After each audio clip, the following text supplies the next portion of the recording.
Welcome to How You Livin', a transformative podcast featuring best-selling author, inspirational speaker, and minister, Dr. Rick Rigsby. And now, Dr. Rick.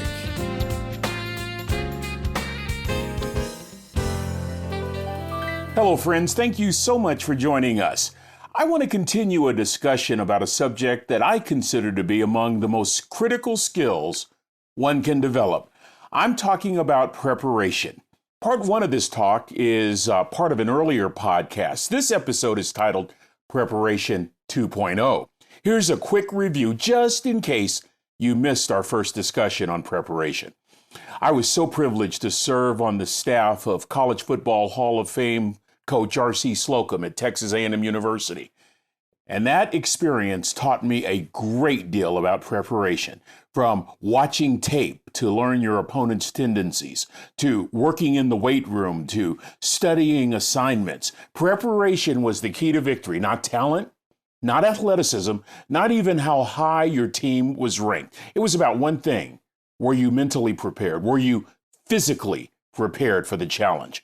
The essence of total preparation was captured in a fantastic documentary featuring a climbing crew from Nepal.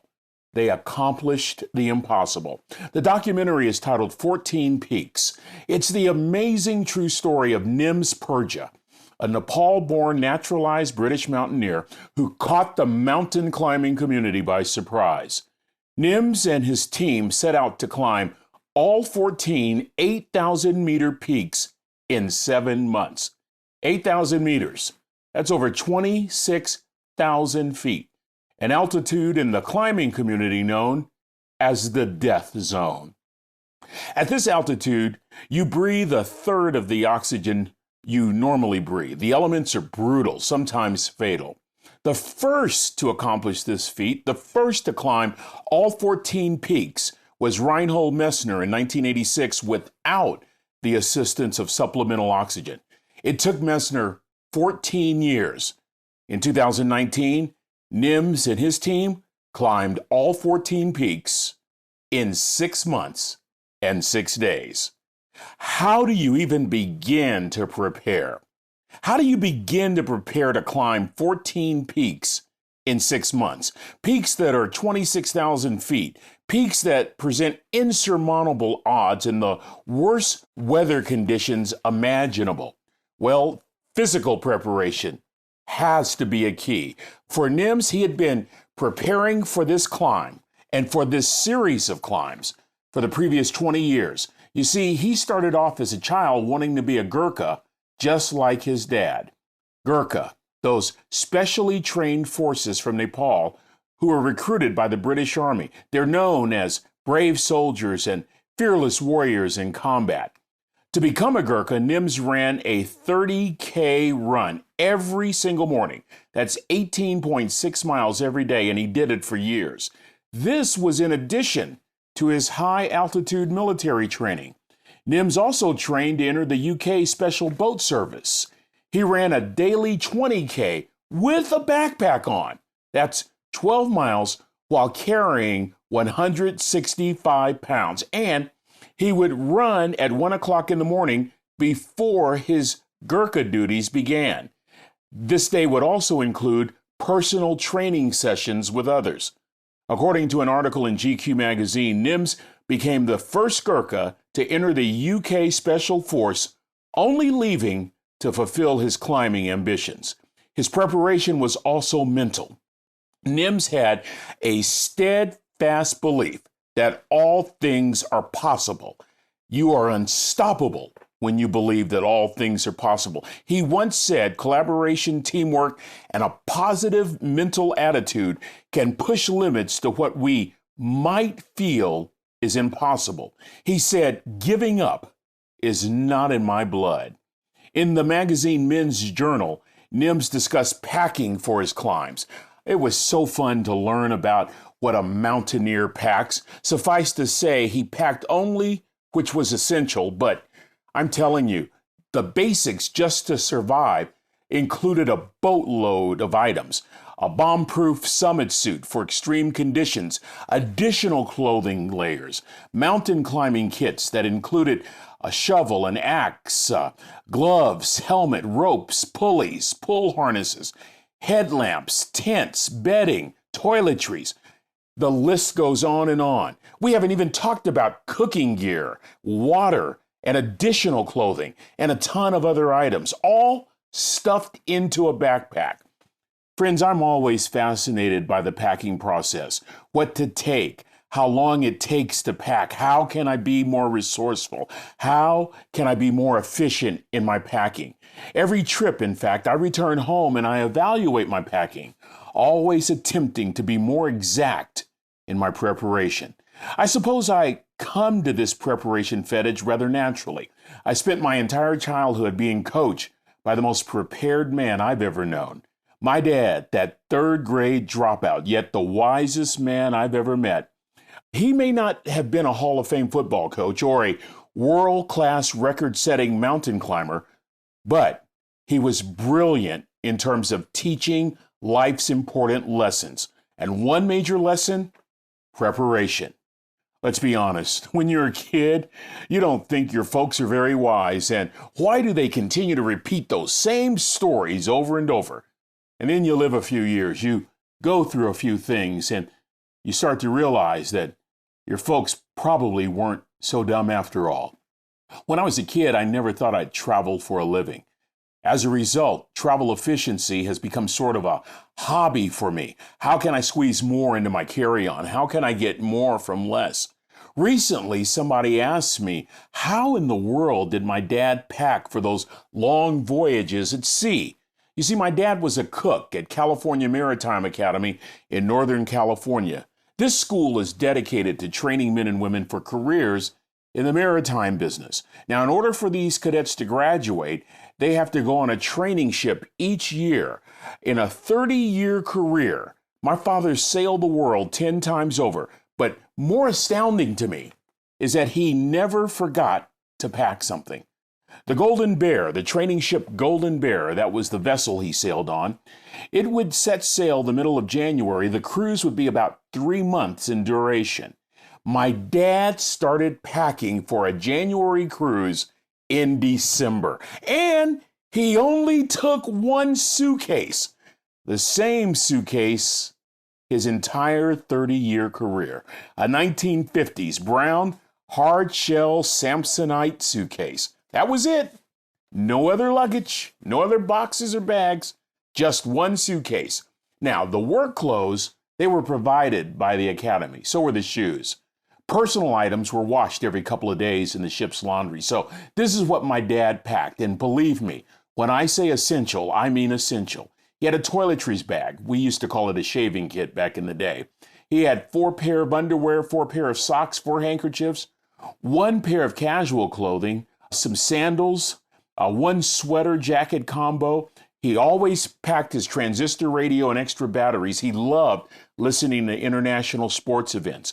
He packed his cigarettes, he packed his dominoes, stationery, ink pens, rubber bands, and a flashlight. That was it.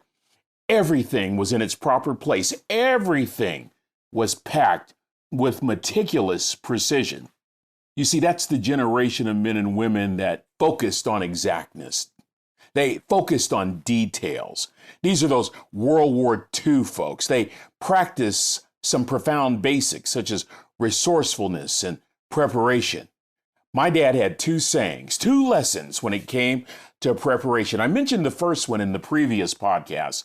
The first lesson was this: son, the greater the preparation, the fewer the surprises. Isn't that true? The more you prepare, the more you'll be able to anticipate change and adjust to that change, and the fewer surprises you'll have along the way. But the second lesson was the most profound lesson when it came to preparation. Lesson number 2 is simply this: son, you'd rather have it and not need it than need it and not have it. Friends, I heard that line so many times as a kid it made me sick. Today, I use that line at least once a day, and it brings me tremendous joy. Hey, Dad, I can hear him saying, should I take a coat? Dad, should I take a quarter just in case I need bridge toll money? Just in case, Dad, should I take a sweater? And I can hear him now. Son, you'd rather have it and not need it than need it and not have it.